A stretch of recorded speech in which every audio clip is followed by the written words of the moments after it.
First year, second year, third year, also final year electrical student के लिए electrical engineering objective question answer बहुत important रखता है role. Okay, जिस प्रकार देखिए कोई भी समरी होता है या कोई भी चैप्टर होता है, उसका कुछ ना कुछ मेन पॉइंट होते हैं ना, कुछ मेन पॉइंट को क्या होता है वही ऑब्जेक्टिव हो जाता है, मेन क्वेश्चन को एक ऑब्जेक्टिव के रूप में रख दिया जाता है। इस प्रकार इंटरव्यू में पूछे जाने वाले हम कुछ basic electrical engineering objective question और आंसर लाए हैं। ओके, चलिए देखते हैं क्या है बेसिक इलेक्ट्रिकल इंजीनियरिंग के ऑब्जेक्टिव क्वेश्चन क्या हैं, उनको हम पूरे पढ़ेंगे, समझेंगे, उससे सॉल्व करेंगे। ओके ओके, जय हिंद दोस्तों, मैं हूं रविनंदन टेस्ला, आपका स्वागत है अपने ज्ञान 10 पैसा में। ओके, चलिए फर्स्ट देखते हैं question electrical engineering objective question answer का। फर्स्ट क्वेश्चन है, देखिए, process in which AC is converted into DC is called. मतलब कौन सा प्रोसेस है जो AC कन्वर्टेड इनटू DC, मतलब AC को DC में कन्वर्टेड का प्रोसेस को क्या कहते हैं। ओके, द फर्स्ट है, first point, induction, dispersion, inversion और क्या है, रेक्टिफिकेशन। तो ऑप्शन कौन सा सही है, rectification is the correct. Rectification ही होता है जो AC से DC में कन्वर्ट करता है। ओके, चलिए अब सेकंड देखते हैं, इन transformer alternating current is induced. मतलब ट्रांसफार्मर में जो अल्टरनेटिंग करंट होता है इंड्यूस्ड होता है किसके माध्यम से। ओके, चलिए देखते हैं ऑप्शन। फर्स्ट है सेकेंडरी कॉयल, सेकंड है आयरन कॉयल, थर्ड है प्राइमरी कॉयल और फोर्थ है रजिस्टर। जो ट्रांसफार्मर में अल्टरनेटिंग करंट होता है, अल्टरनेटिंग करंट इंड्यूस्ड होता है, वह सेकेंडरी कॉयल के माध्यम से इंड्यूस्ड होता है। ओके, चलिए और देखते हैं third, if output voltage is greater than input voltage then transformer is. मतलब जो ट्रांसफार्मर में होता है आउटपुट वोल्टेज ज़्यादा हो किससे, इनपुट वोल्टेज को, उसको क्या कहते हैं। ठीक, step up, faulty, fatal, step up. देखिए जो ट्रांसफार्मर में होता है, ट्रांसफार्मर में मान लेते हैं एक क्या है, ट्रांसफार्मर है और इसमें क्या इनपुट है, ये क्या है, आउटपुट है। ठीक, तो इनपुट क्या है, आउटपुट से मतलब आउटपुट है इनपुट से ज़्यादा है, इसका माध्यम क्या है, ट्रांसफार्मर क्या है, स्टेप अप है, जो कम है करंट को ज़्यादा करंट में प्रवाहित करता है, उसे हम कहते हैं स्टेप अप। तो वही है स्टेप अप, या आपका सही हो जाएगा। ओके, चलिए फोर्थ क्वेश्चन देखते हैं क्या है, in transformer ratio of voltage is equal to ratio of. मतलब ट्रांसफार्मर का ratio of voltage is equal, जो रेशियो ऑफ वोल्टेज हो किसके बराबर है, किस रेशियो के।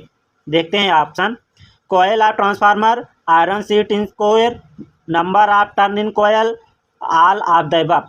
तो इसमें क्या होता है, जो वोल्टेज ऑफ रेशियो होता है वह ratio number of turn in coil के बराबर होता है। Okay, next question, question number 5 क्या कर रहा है, highest point on AC graph is known as. मतलब जो AC का ग्राफ होता है हाईएस्ट पॉइंट को क्या बोलते हैं। देखिए हम बनाते हैं क्या, एक ग्राफ बनाते हैं, ये क्या है, AC का ग्राफ है। अब पूछ रहा है इस पॉइंट, हाईएस्ट पॉइंट को क्या बोलते हैं। हमेशा किसी भी ग्राफ को हाईएस्ट पॉइंट को बोलते हैं पीक पॉइंट।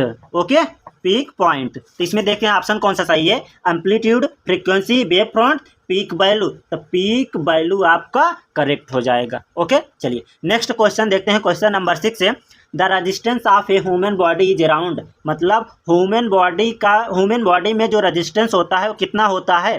फर्स्ट ऑप्शन है 25 ओम्स, 250 ओम्स, थर्ड है 5 ओम्स और फोर्थ है 1000 ओम्स। किसी भी ह्यूमन बॉडी में रेजिस्टेंस होता है वो होता है 1000 ohms. Okay, 1000 ohms, option fourth is the correct. चलिए अब मिलते हैं नेक्स्ट क्वेश्चन में, क्वेश्चन नंबर 7। देखिए क्या कर रहा है, graph of alternating current is. मतलब जो ग्राफ होता है अल्टरनेटिंग करंट का वो क्या होता है, टाइन वेव होता है, कर्व होता है, साइन वेव होता है, कॉस वेव होता है। देखिए अल्टरनेटिंग करंट का यही होता है ना, अल्टरनेटिंग करंट यही होता है ग्राफ।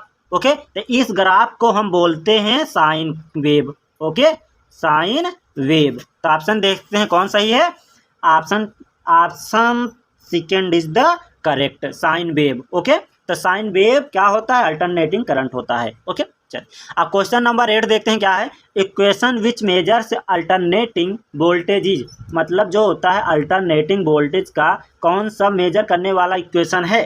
तो सब फर्स्ट ऑप्शन है साइन टी, सेकेंड है वी साइन ओमेगा, थर्ड है V not sine omega T, fourth है V equal to I R. हम जानते हैं अल्टरनेटिंग वोल्टेज को मेजर करने के लिए जो इक्वेशन होता है V not sine omega t, या हो जाता है वी कॉस, क्या और क्या हो सकता है V naught cos omega t, या भी हो जाता है। ओके, तो इसलिए option third is the correct. चलिए अब नेक्स्ट क्वेश्चन में मिलते हैं। देखिए नेक्स्ट क्वेश्चन क्या कर रहा है, the SI unit of A power is, मतलब पावर का जो एसआई यूनिट है वो क्या है, कूलम, वाट आवर, वाट, हेनरी। हम जानते हैं पावर का एसआई यूनिट होता है क्या, वाट होता है, वाट वाट। ओके, चलिए आप नेक्स्ट क्वेश्चन मिलते हैं।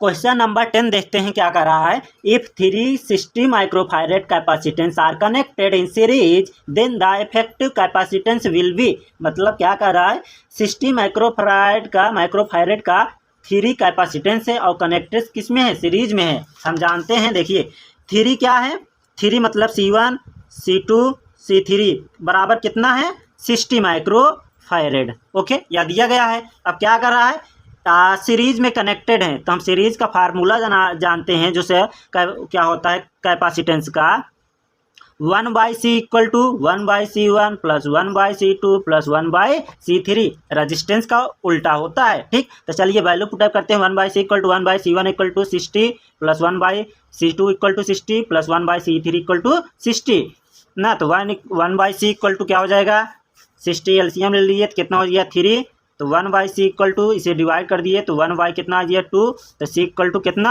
20 माइक्रोफैरेड टोटल आपका आ गया। तो ऑप्शन देखते हैं कौन सा सही है। देखिए first 20 microfarad is the correct. Okay, चलिए अब से क्वेश्चन नंबर 11 देखते हैं क्या कर रहा है, if 4 10 microfarad capacitor are connected in parallel then the net capacitance will be, मतलब 4 क्या है 10 माइक्रोफैरेड कैपेसिटर कनेक्ट हैं पैरेलल में, तो नेट कैपेसिटेंस क्या होगा। देखिए कैपेसिटेंस का पैरेलल जो होता है फार्मूला क्या होता है, C equal to C1 plus C2 plus C3 plus C4 dot dot, यही होता है ना। अब इसमें क्या कह रहा है, देखिए 10 माइक्रोफैरेड मतलब क्या है 10 माइक्रोफैरेड कैठी है 4 ठी है, कैठे 4 ठी, तो 4 ठी लिख दीजिए। तो C इक्वल टू C1 बराबर 10, C2 बराबर 10, C3 बराबर 10, C4 बराबर भी 10, तो C इक्वल टू 10 20 30 40 माइक्रोफैरेड आपका हो गया। तो कौन सा ऑप्शन सही है, देखिए ऑप्शन देखिए 2.5 माइक्रोफैरेड, 20 माइक्रोफैरेड, 0.4 माइक्रोफैरेड, 40, तो option 4 is the correct. Okay, चल फार्मूला आपको आता रहेगा तो आराम से सॉल्व कर लेंगे, यह एकदम सिंपल है, बेसिक है। ओके, चलिए अब मिलते हैं। देखिए क्वेश्चन नंबर 12 क्या कर रहा है, in if 5 ohm resistance are connected in series then the total resistance will B.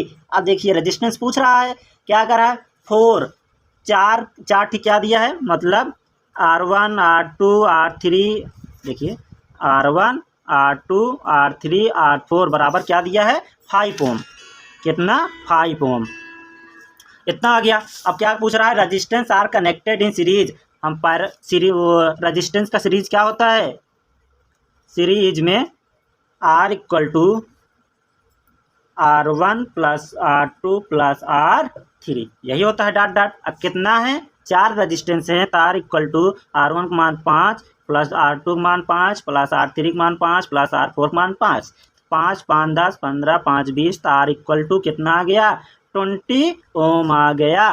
तो हम लिख सकते हैं कौन सा ऑप्शन सही है, देखिए 0.8 ohms, 5 ohms, none of this 20 ohms, option third is the correct. Okay, चलिए नेक्स्ट क्वेश्चन नंबर 13 क्या कर रहा है, बेसिक एकदम है ना, if 5 ohm resistance are connected in parallel then the effective total resistance will be, मतलब क्या कर रहा है, देखिए 5 ओम मतलब R1 R2 R3 R4 R5 कितना दिया है 8 ओम दिया है।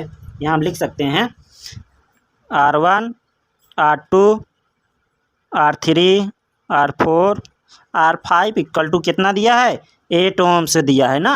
अब क्या पूछ रहा है, किसमें पैरेलल में, हम जानते हैं रेजिस्टेंस का पैरेलल क्या होता है 1/r equal to 1/r1 plus 1/r2 plus 1/r3 dot dot dot. Okay, तो सीधा हम वैल्यू पुटअप करते हैं। 1/r इक्वल टू, देखिए 1/r1 का मान कितना है, 8 ओम है, 8 प्लस R2 का मान 8 प्लस R3 का मान 8 प्लस R4 का मान 8 प्लस 8 R5 का मान 8। ओके, चलिए, क्योंकि 5 दिया है, 5 नंबर, तो 1/r इक्वल टू हो जाएगा 8, एलसीएम है तो 1 2 3 4 5 आ गया। तो नेट वैल्यू आपका आ जाएगा, इसे हम आर, देखिए इसे चेंज कर देते हैं, r इंटू 1 हो जाएगा तो 8/5 हो जाएगा। तो r इक्वल टू, इसमें डिवाइड करिए, 5 करना 5, 3 बच्चा, 5 छंग 30, मतलब 1.6 ना। तो ऑप्शन देखते हैं कौन सही है। देखिए ऑप्शन, देखिए 40 ओम्स, 8 ओम्स, 13 ओम्स, 0.62 ओम्स। देखिए ऑप्शन इसमें गलत है, कितना हो जाएगा 1.6 ओम। ओके, तो option second is the correct. Okay, अब देखते हैं क्वेश्चन नंबर 14 क्या कर रहा है। देखिए, electrolytic capacitance can be used for, मतलब क्या होता है इलेक्ट्रोलाइटिक कैपेसिटेंस कहाँ यूज किया जाता है, किसमें। फर्स्ट है डीसी ओनली, सेकंड है एसी ओनली, थर्ड है both AC and DC, fourth है 50 हर्ट्ज। तो यह इलेक्ट्रोलाइटिक कैपेसिटेंस यूज किया जाता है ओनली डीसी में। ओके, चलिए अब लास्ट क्वेश्चन देखते हैं। क्वेश्चन नंबर 15 क्या कह रहा है, द पीएफ मतलब power factor of A purely resistance circuit is, मतलब जो प्योरली रेजिस्टेंस सर्किट का पावर फैक्टर होता है कितना होता है। फर्स्ट देखते हैं 0, सेकंड देखते हैं यूनिटी, थर्ड है लैगिंग, फोर्थ है लीडिंग। तब पावर फैक्टर होता है रेजिस्टेंस सर्किट का ओनली क्या, यूनिटी। ओके माय डियर, इस प्रकार हम यह बेसिक इलेक्ट्रिकल इंजीनियरिंग का 15 क्वेश्चन कंप्लीट किए हैं। ओके, अब आशा करता हूँ आप सबको समझ में आया होगा। नेक्स्ट लेक्चर में हम इसी प्रकार ऑब्जेक्टिव क्वेश्चन लाएंगे। ओके, तब तक के लिए बाय।